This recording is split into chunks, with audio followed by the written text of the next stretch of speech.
Jmikola reporting live from the kitchen. We're almost at the end of the year. The Oons Oons music is coming from the first floor, and school's going to be starting this week. And it was time for just a little nostalgic snack to round out the summer. And it's going to be no secret. Let's see what this is. This is Chex Mix. Not the Chex Mix that you're buying next to Pringles in Acme for who knows in a tiny little bag. No, this is the real Chex Mix that it's supposed to be. And I did have to take some artistic liberties here. Those that go back to the 80s, 90s, perhaps earlier, will know that real Chex Mix is made with cheese tidbits, which Nabisco I don't believe makes anymore. There might be another variety from Ritz, but that doesn't exist. So I subbed for Goldfish here, and it's not quite the same cheesiness that you got from a cheese tidbit, and that was the texture where I used to break them apart and then kind of make two halves like a baguette. I also subbed out and picked these up for Emma. These are just the smaller pretzels. I think my mom used to use sticks. Peanuts are the same. Planters, a big can somehow for $2 instead of a half-size can for $4, so that's like a 25% off. We've got the wheat and the rice, and they're telling me to also use corn. I don't think, I called my mom, she's like, I just use rice and wheat. I think they're just trying to get you to buy more. These cereal boxes are like, this was $7 before coupons. But what you're getting here is the original Chex Party Mix ingredients. So you got a cup of mixed nuts, a cup of bite-sized pretzels. They want garlic flavor bagel chips, and that's what you're going to find in the prepackaged stuff. And I said, no, we're going back to that. You want a cheese component in this. And then I'm doing, if they wanted 3 cups total, so I think I just did 3 cups of each. So this is actually going to be heavier on the sides and not overwhelming on the Chex, which I think, I'll talk to my mom about the original ratio she used, but I don't think you want 9 cups of this. No, I want to look at this and see some variety here. That's why we live in the Northeast. Now there's 2 tablespoons of oyster sauce, 1.5 teaspoons of seasoned salt, and don't skip out on this. You just get the Lowry's, okay? Just get the Lowry seasoned salt. This is the name in seasoned salt. When people talk about Kleenex or they talk about whatever else they talk about, Lowry seasoned salt. Got the Planters cocktail peanuts, Snyder's for the pretzels, some of the Goldfish. Thanks to Miriam McCall for bringing out these. These things, which I actually mixed up, and it really doesn't even matter, but we did about 3/4 teaspoon of each. 2 tablespoons on this. Those are my college roommates who organized this from the infamous The Abolitionist video, where I combined that with a shot with tequila, but that's a story for another day. And so you're going to stir all that in with 6 tablespoons of butter and margarine. And I'm just going to tell you, we're not going to skip on ingredients here, so we've got the Kerrygold. Get this from Costco. It's not going to break the bank. Don't use crappy butter here. I'm not saying you have to use the fancy French stuff, but I mean Kerrygold, excellent stuff, unsalted.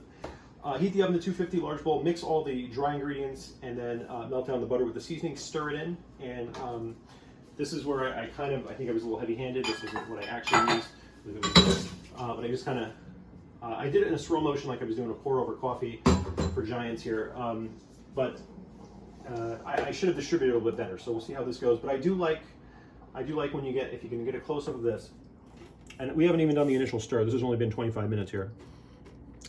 The wheat Chex, and this is where the wheat Chex really shine, they soak up all that butter, oyster sauce, and seasoning mixture.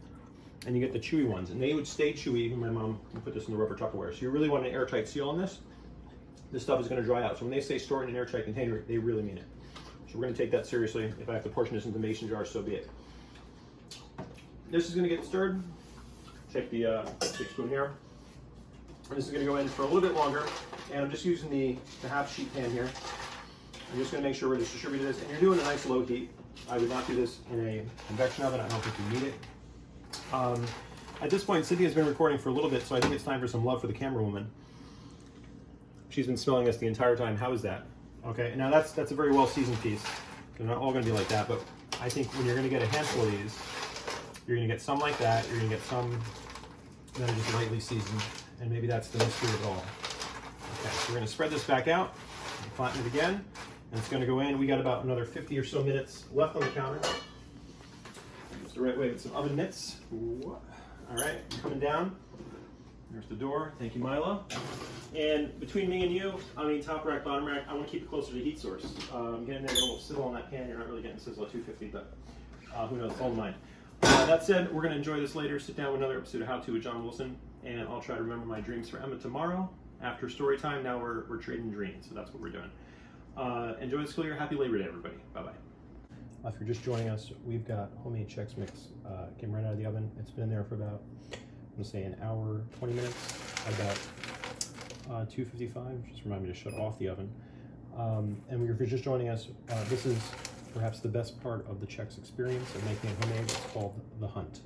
And the hunt now, I alluded to this previously, but you're basically looking for the wheat Chex. And the wheat Chex, those are just going to absorb all of that flavor that you're getting. And I don't know if this is going to be visible, but this, try and get it in there, right for the camera.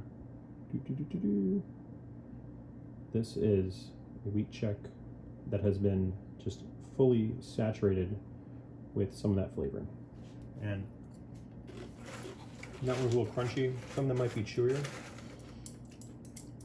And they're in there if you get them.